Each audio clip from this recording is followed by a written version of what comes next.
You can only get by so long with having somebody else nudge you before they start having questions about your capabilities and your competence. If I go back in time, I think that thing I try to get by myself really hard is you get things out of your brain earlier. Become more accountable to yourself, become more accountable to others by getting things out of your brain and onto some kind of secondary place.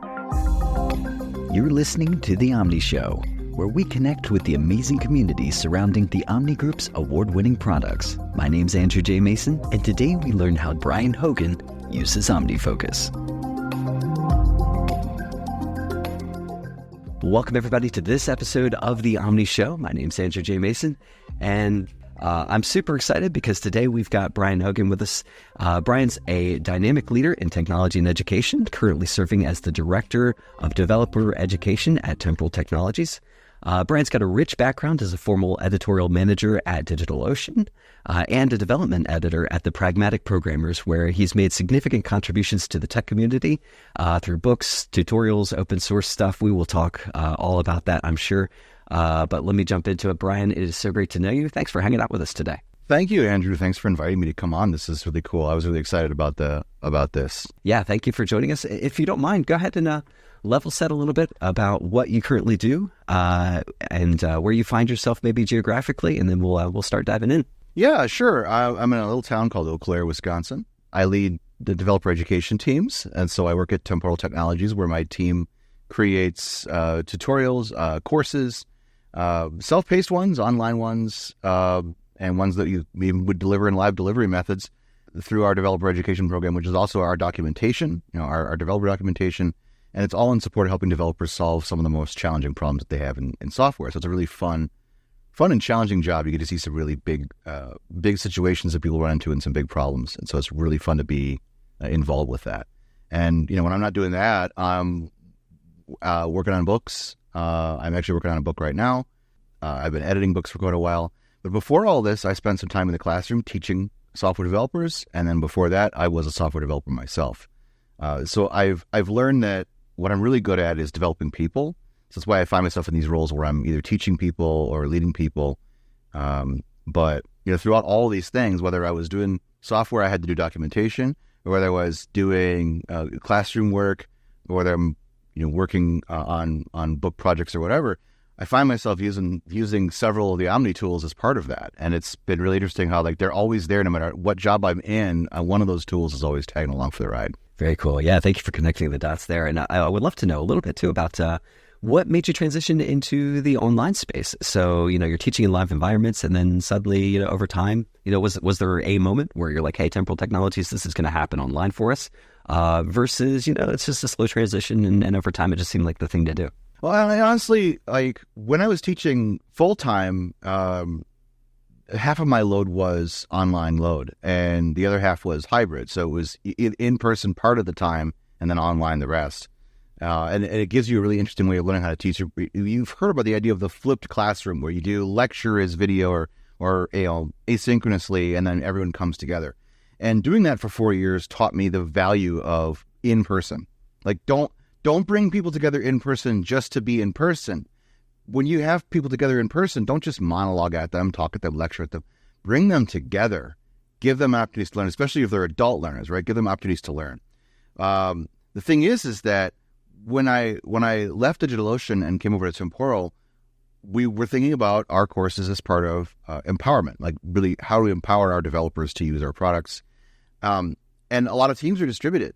So getting people together in a day, for a workshop, whatever, that's going to be less in demand than online asynchronous. We build our courses to be the gold master of the course, and then we'll deliver that course in different formats, whether it needs to be self-paced online through our LMS or whether it's an in-person workshop. And Temporal has an annual conference called Replay. It'll happen in Seattle. I think it's the 18th of September this year for anybody who's interested in the kind of work that we do. And then my team will be there delivering these courses live. We'll be doing our live delivery of these courses for the attendees too. It's more of like a demand. We had the idea that we were going to do some of these courses that were going to be, we're going to be on site with all these customers. It'll be a great opportunity. But the demand wasn't there. It was more of, we're in India and the other team's in England.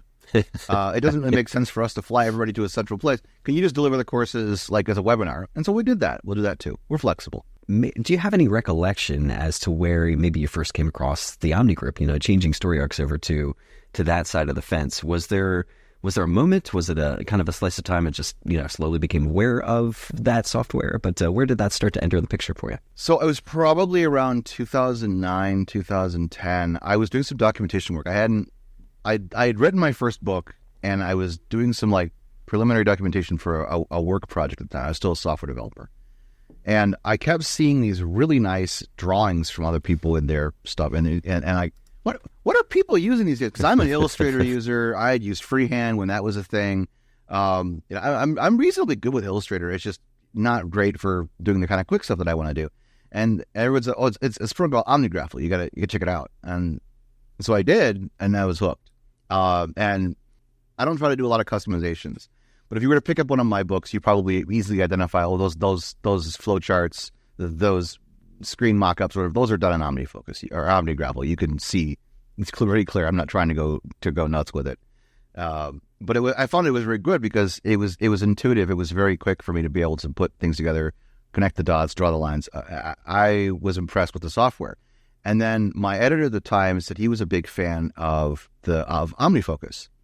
And I was skeptical because I don't do well with to-do lists. I'm happy to put things on them and then forget about them. But OmniFocus was the first one that actually stuck for me. So I gave it a try, gave it a demo, and I've been using it, I think, since version 2, like the very early days of version 2. I've turned several other people onto it. And then when I was teaching, I discovered that Omni Outliner makes a great way to organize a semester's with the lesson plans for each course. And so I had my lesson plans with my competencies and my learning objectives. Everything was aligned, so when I had to turn in like an observation, someone comes in and, when you teach, somebody will eventually come in and watch you teach, like another instructor or whatever. And being able to like hand them, here's my lesson plan, and here's how each thing that I'm doing aligns to the learning objectives that we're doing for today. That was really valuable. So the multi-columns support in Omni Outliner was what allowed me to make that real easy for me to keep track of. I'd love to know, talk to me a little bit about any advice that you might have for somebody who is maybe just entering that space, specifically OmniFocus. I'm thinking about to-do list, task managers. You said, hey, honestly, wasn't originally a huge fan of them, but at some point, the workload just gets to be a little bit more than the brain can take on. And you're like, okay, I need something for support here. What advice do you give somebody that's maybe in that space but hasn't quite made the leap into a task manager, or just the idea of like, expanding responsibility? You got to do something. One of the things that I gravitated towards OmniFocus about was that it allows me to put aside the things that I don't have to care about right now contextually. In the previous versions, you had context. Now everything's just based on tags, but I still use it as though they were context. I still say I know I have a ton of things related to a book that I'm writing, a massive list of things that I need to do for my book that I'm writing. But while I'm working at my day job at Temporal, I don't want to see those. I don't want to be distracted by them. I don't want them staring me in my face saying, hey, these are due. These are due. Don't forget about me. Yeah. And that's what I think is really valuable, is figuring out a way to compartmentalize the tasks that you have. Because there's going to be tasks that you have for home, tasks that you have for work. Now, I'm actually a big fan of the Eisenhower Matrix, doing things in terms of importance and urgency. And so I've set up tags in OmniFocus for urgency and importance so that I can view my OmniFocus list in terms of the Eisenhower Matrix. So these are the things that I got to do, that I got to schedule. These are the things I got to do right now because the house is burning down. These are the things I should delegate to other people. And I don't typically have tags for not urgent and not important. I will use that quadrant of the Eisenhower Matrix to say, I'm not adding this to my list. That's not you throwing it in there. But it mostly is just like how do you keeping track of the stuff is one part, right? But also making sure that it doesn't overwhelm you and distract you. And I think that's one of the beautiful things about OmniFocus, is that it does have the ability for you to create these custom perspectives and filter out the things that you don't need to see right now, so that you don't become overwhelmed by all the things that we have to do in our lives. A question I feel kind of emerging here that wasn't necessarily on our list, but I'd love to hear your take on it, because it sounds like something that you would be uniquely positioned to answer. Having all of this experience teaching people in multiple environments, and you're not just teaching people information, but you're also like showing them, guiding them how to learn. and it's not necessarily even an Omni question. Honestly, this is just a selfish one for me. But how do you best suggest somebody go about? Let me work this through a little bit, but go about learning. Do you get a sense in which there is a best way or a most helpful, most useful way for somebody to go about taking in new information, and especially when there's a flood, the floodgates are open, you've got to cram this stuff in, especially knowledge and facts and stuff.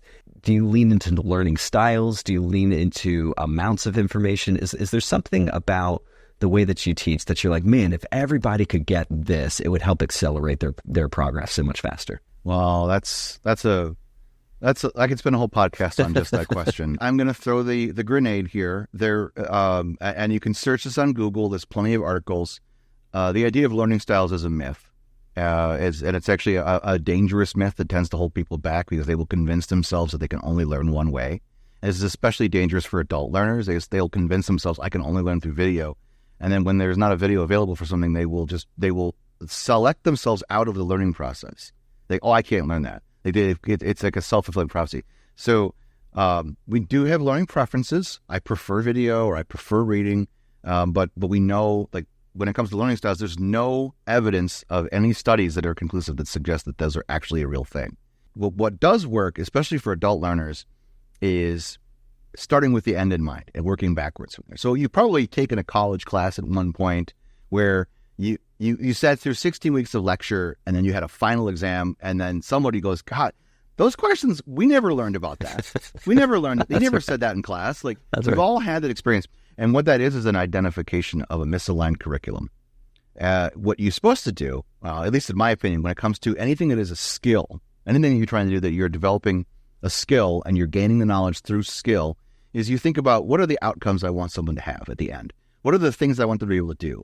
In performance-based learning, this is the style that I subscribe to. It's called a competency. These are the things that you should be able to do. They're specific, they're measurable, they're observable, and you'd be able to do this. So I'm doing a course. I want to do this right on the fly, but if you're doing a course on like OmniFocus, one of the competencies is you will be able to build a custom perspective. Very specific, yeah. Yeah, it's very specific. But you'll be able to build a custom perspective so that you can sort your tasks by a very specific project type. In doing so, if you think about, okay, well, what are all the things that go into that? Well, you got to know how to create a task or several. You need to be able to attach the projects to them, attach certain tags to them, right? So those are like three or four different things that lead up to that competency. And then I think, how will I evaluate you? How will I know that you can do that, right? So I will develop some kind of exercise, some exercise that will let me know that, okay, I want you to build me a custom perspective that does this, this, this, and this. And there's a performance checklist of all that. Once I have that, now I have the roadmap of what I need to teach you. I have the entire roadmap, because what I'm doing is I'm literally teaching to the test, which is when you like, people are like, well, you're teaching the test. No, that's the intention. My goal as an instructor is to help you get 100% on that test. I'm to provide you the tools and the roadmap so that because this is an adult learner. This is not a kid. This is an adult learner. And we have to remember that adults have many other things in their world, and the things that they care about is, why should I care about this? What will it do for me that I couldn't do before? How will doing this and engaging in this activity make me better at what I'm currently doing? Because I've got to pay bills. I've got to do all these other things. So we got to set them up with a good, successful path forward. And you can apply this to anything that results in a skill, because along the way of developing the skill, you will develop the knowledge that you need to it. If I ask you, how do you patch a wall in your house? What's the outcome? The outcome is you need to be able to make a smooth patch with the right texture and all that kind of stuff, right? All things you got to learn along the way, right? The outcome, you're going to assess yourself because you're going to look at the wall and go, well, I did a good job. So then you got to learn all the things backwards from what that knew. And so you develop that skill and that knowledge. I know it's meta, but I mean, as people are listening, I can just picture them saying like, oh gosh, this sounds a whole heck of a lot like project management. I mean, this is really good project management thinking as well. There's a corollary there where you think about, okay, is this a sequential project? What are the steps that need to happen in order for us to get to the outcome that we need? Is this parallel? Can they happen in tandem? Like there's a lot of these questions that I don't think we ask ourselves by default. And even, you were talking about in teaching, during courses and lectures and stuff, like it doesn't happen by accident or automatically. But the good news is, and tell me if this is true in teaching as well, I feel like you don't have to waste that thinking. That's what routines, that's what automation and templating is for, is where you do the hard work of burning the calories in your brain one time, and then after you've done it, it's there, and you don't have to do that ever again, and you can crank the widgets again. Speak a little bit to me about, is there a role for automation in teaching, or even in your life as you're kind of executing on just the day-to-day stuff that you need to do? How does that show up for you? Automation for teaching, a lot of that, like I said, with Omni Outliner, actually just having my lesson plans in a template. Like, here's the lesson plan of the template, right? I'm not thinking about what I got to put together. I got to have it, and you'll find that when you're teaching, if you teach in a traditional environment, there is some lesson plan template that college asks you to use or something like that. I got to do a report every Wednesday morning for my job. I'm not putting that task in OmniFocus every week. It's a recurring task. That's another thing I like about OmniFocus, is I can put the recurring task in there. When I check it off, it appears for next week. It just, it appears on my to-do list, and I see it on Monday. Oh, looking at my week in advance. This is what I got to do. Oh, remember to do that thing. Now, like, I know I got to do it. I know I have to do that task, but having the automation in there with the reminder, puts it front and center. And as it gets closer, the other reminders will show, hey, you got to remember to do this. Tuesday night, hey, remember, this is the thing you got to do. If you remind yourself too much, you'll turn off the reminders and you get annoyed. So you have to find that sweet spot of what works. And so for me, like, I have a reminder that goes off 1 minute before each meeting. It's not enough for me to forget about it, but it's not also like not enough time for me to start something else and then miss the meeting. That's really smart. So it's like, you will pay attention to this right now and be rewarded for that behavior, or it's gone. Yep. When you hear about something that's so obvious about project management and laying things out and templating inside of the business place, inside of your workplace, it's so obvious. Of course I need to do that. Who wouldn't do that? That makes sense to me. But why is it like when it comes into our personal world, like we're surprised that Christmas is coming again this year? What do you think that is inside of human behavior that causes us to like be surprised that something's predictable?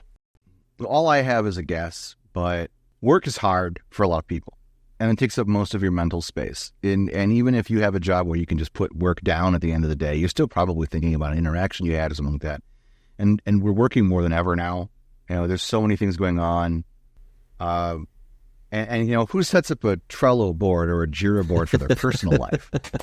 It just feels like too much work. They're feels like work. They're out there, Brian. I know they are. I know they are. I absolutely know they are. But it's not the average person doing that, right? Because when you make personal life feel like work, I don't want to do that. Oh, I'll remember that. I'll remember that I got to do that thing. I'll remember that. That's my fear. That's my feeling, is that we're just so busy. Minding the family calendar is a chore of its own. So you're just going to get caught off guard by these kinds of things because your mind is focused on kind of that immediate. So what's the immediate thing I got to do? And by the way, if you are out there and we just pegged you, we're glad you're here. It's okay. We're not judging you. It's okay. I don't think it's a bad thing. I just don't know if there's that many people that do it. No. Talk to me about the overall context that your software finds itself in terms of OmniFocus, in terms of Omni Outliner, more so I think than Graphel. But is what's the flow of information look like? Are there any corollary programs that kind of flow into them? How does the data get pulled out of it? Does it just land there? When you're checking things off, does the data go anywhere after that? Yeah, for the most part, nothing comes out of it. OmniFocus is where tasks go to get finished. But things flow into it from a lot of different places. I absolutely love the fact that I can just forward an email to my inbox. That is the thing I probably use the most. There's like busy people and productive people. You've kind of probably heard like the three letters. Oh, I'm so busy. And there's productive people. And I know people like you get addicted to Slack messages and you have to answer the Slack message. You get an email and you have to answer the email. If you look at the most productive people in your life, you can't get a meeting with them today. That's right.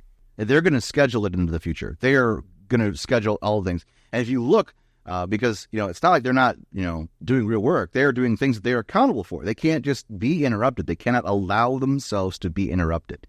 And I think we can't allow ourselves to be interrupted. We can't react to the Slack bells or every notification that comes in. And so one of the things that I do that I picked up by watching the most productive people in my life is that, I have triage time for my email and my to-do list. So throughout the day, stuff gets put into the OmniFocus inbox. And then during triage time during the day, I will go through it. Oh, this is for this project. I'll tag it and move it out of the inbox. I don't do that throughout the day. I don't try to tag and project and do all that stuff, because OmniFocus has a great quick add interface, but it's still not of the moment. It's still like if I'm talking to someone and like my boss is rattling off a bunch of stuff he needs me to do, I can't be trying to click all the boxes and whatnot and do it. I got to get it written down, right? So I'll typically just write down a thing. And one of the things that I discovered is this fantastic app for Mac called Drafts. It's a tool that I use for I write everything in there that's not code. My ideas start from there. I will move things from Drafts to Obsidian or I'm a software editor, so I use a terminal-based text editor called Vim. But I start my ideas in Drafts because I can do them anywhere. And one of the things that Drafts has is a community plugin that lets me take a list of items in Drafts and send it to my OmniFocus inbox. So as my boss is rattling off things that I need to do, I can just put each one on its own line. When the meeting's over, select all, boom, into OmniFocus inbox. And that's a fantastic way of making stuff work like that. I do have like the keyboard shortcut for the quick add. I have a Stream Deck here on my desk. I don't do streaming very often, but I do use it for automations. And so I have like buttons, like I have a button to bring up my screenshot tool and a button to bring up my OmniFocus window and a button to bring up the OmniFocus quick add. Because it's easier for me to just push the tactile button than it is to remember the keyboard shortcut. That's kind of how things. It's like OmniFocus becomes the place where I catch things I have to do and then get them off my list. I love the intentionality around separating the collection of the work and the doing of the work. I think for a lot of people that just kind of mushes together and it becomes this amorphous thing that you try to untangle. There's just spaghetti there that I have to undo. And when you have the intentionality of separating those two items out, you say, okay, at any time during the day, I'm going to remain in flow, remain in state, take the items in, that's fine, but I'm still working on the thing that I need to work on and not be distracted by the bells, the whistles from all the notifications, and saying, okay, now there's an intentional time that I'm actually going to work on what am I doing here? What is it that I'm trying to accomplish? For some reason, just even that little nuancey, tiny level of intentionality, I think puts the ownership, the responsibility back in our court and kind of gives us that sense of like, I'm doing what I can control. Maybe I do have a triage style of job where it is latest and loudest all the time and there's not a whole lot I can do about it. But having that just little slice of intentionality there, I think goes a long way in giving us the feeling of control over and ownership over our own lives. That's a really cool thing. It's about having the confidence that I didn't forget about something. Because there's a lot of stuff that is going to come in, especially like, in certain roles where there's just a lot of information coming from different places, and you've got a person on my team needs me to look into this. My boss wants to look at that. The customer success team has an issue here. I got to deal with that. And yes, we're going to put those in like our Jira board. But I still have to follow up, and I don't want to track 5 or 6 different systems. So a link to the Jira item might end up in my to-do list. And so I can remember to go back and look at it later. It's the confidence that I have that I have captured the things that I have to do. Yes, the workload's going to be overwhelming. It's always going to be overwhelming. Capturing it gives you the confidence. You don't even have to sort it yet. Just get into the point. And we talked about this earlier, about what kind of advice would I give people. I like, just get into the act of capturing the things you have to do. If you're going to try to improve the way that you eat, one of the first things that someone will do is they'll say, make a food journal. Like, because they want you to start actually getting in the habit of writing down all the things, right? It's the same thing with a to-do list. You're not going to be successful with a to-do list if you're not in the habit of adding things to the list. So that intentionality of just adding things to the list will help you gain that confidence that you need to say, I know I have a lot of stuff to do, but at least I know about all of them. They're all here. They're not in my brain. They're not in my brain taking up brain space. I have offloaded them to secondary storage, basically. I love that because it's not necessarily any less overwhelming or depressing, but at least you know what the game is at this point because you're like looking at the jar and it's full of tasks and these are the things I got to do, but at least I know exactly what they are. I love the statement about systems. Everybody has a system. You might not necessarily know what it is, but it's happening, whether or not you're aware of it. Talk to me, Brian, about any advice you might have to a younger version of yourself that, hey, I thought this was a great idea when I was doing it, when I was rocking through my system and working on just kind of how my workflow goes and trying to figure out the best way to kind of get things done. I thought this was a good idea, but looking back, maybe not so much. Don't necessarily call it a failure. Don't necessarily call it, wasted effort or energy. But there's something there about that. Like if you're going through it yourself, just skip that slice because for me, I thought it was a good idea at the time. Not necessarily. Earlier in my career, I would rely too much on my memory. I would rely to the idea of getting things out of my brain and onto paper or onto a list.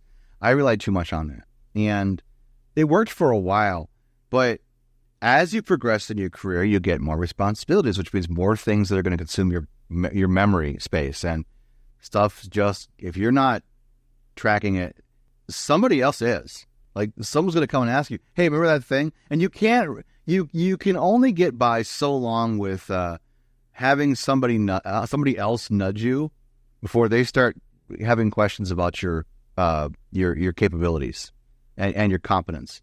If I go back in time, I think that thing I try to get by myself really hard is you get things out of your brain earlier. Become more accountable to yourself, become more accountable to others by getting things out of your brain and onto some kind of secondary place.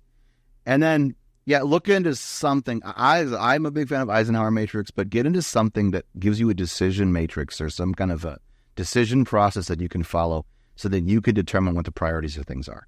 Because what's important to me is not the same thing that's important to my boss. And understanding what urgent and important means in your context, that's going to be different from me. But having a system that you can follow for yourself that helps you identify those things. I wish I would have learned that much earlier. I think I would have had a much easier time with certain kinds of projects in my past. I so super appreciate the time that you've spent with us. I really feel like just being in moment, in state, the fact that you've been able to give us that time, speaks to what you were talking about earlier, the ability to separate out the latest and loudest to be able to actually, hey, I've got a real person in front of me. We're actually having a real conversation. How can folks connect with you, what you're up to, and just find out more about you and communicate with you if you'd like that? I'm on whatever it's called these days, X or Twitter. I'm B as in Brian, P as in Patrick, Hogan, Hogan, so BP Hogan. I'm also on Mastodon and Blue Sky with the same handle. And you can find me on LinkedIn. And I have a website, bphogan.com. I did really good with the branding here. We got the same username for everything. And I would love to talk with people. I'd love to learn more about how other people are handling their productivity challenges. So please reach out. Let's have a conversation. That's awesome. Brian, I so appreciate this. Thanks so much for joining us today. You bet. Hey, and thank all of you for listening today, too. You can find us on Mastodon at The Omni Show at omnigroup.com. You can also find out everything that's happening with the Omni Group at omnigroup.com/blog.